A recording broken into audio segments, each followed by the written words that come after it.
Cassius Marcellus Clay, the champ, aged 24, in his own view the greatest and the prettiest, but as others see him, the loudest and the brashest, arrogant, boastful, sometimes hysterical. It used to be easy, talking and saying I am the greatest, campaigning for the title. Now I am here and everybody else is trying to take my title, such as this fellow named Henry Cooper in London, and all of these fellows are trying to get my title now. And it's no longer fun getting up every morning early to run and training every day. It's getting to be a grind and a job, but it pays off if you're in condition and if you can keep winning. I have so much on my mind, as you have been reading, all type of little problems, you know, alimony and matrimony and divorce and draft board problems, and it didn't really get me down, but it's just taking a little time to forget about it. So Clay works out his hate. For him, perhaps, the punch ball symbolizes all those who seem to conspire against him, those who demand tax and alimony, the public who sneer at his Muslim faith, the draft board that wants to send him to Vietnam. He turned professional 6 years ago, becoming at the same time a Muslim and taking the name Muhammad Ali. In his adopted religion, he's said to find his only refuge from a world that too often seemed against him.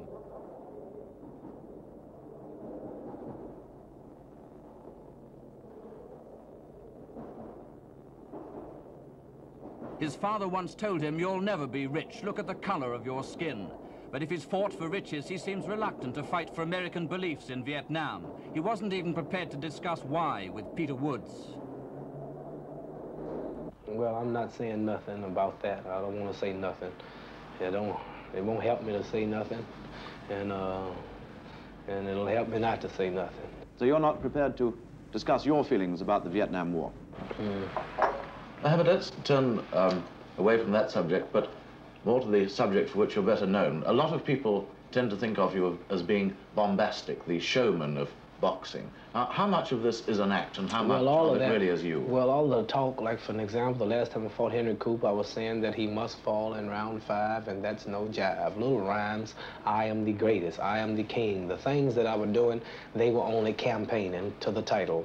I saw in 1960 when I turned professional that I had a hard way to go to beat all the top contenders, so I had to overshadow them, predicting and been blessed and successful enough to fulfill my predictions, and calling the rounds and writing poems and weigh-in disturbances and challenging my opponent on the street, and this was controversial and it was colorful, and I overshadowed all the contenders, and the promoters are the ones who promote the fights and who put up the money.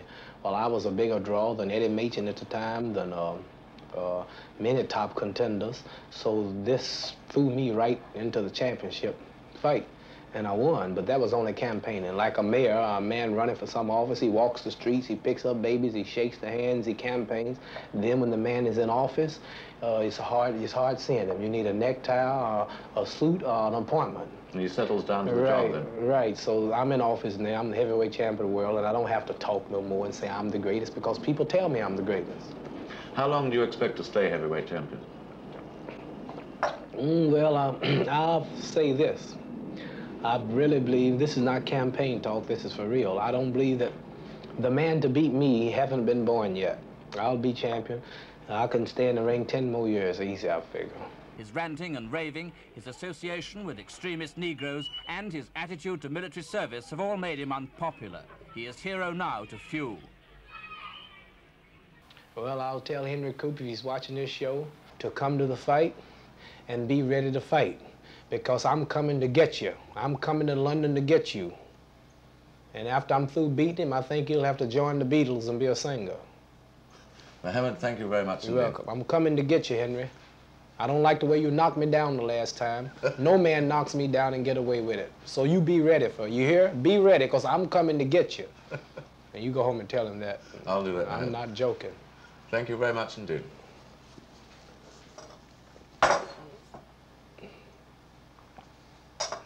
Yeah, I'm gonna get him. Knocking me down. I read some in the paper where he's dying to get in the ring with me again. Well, he'll get his chance.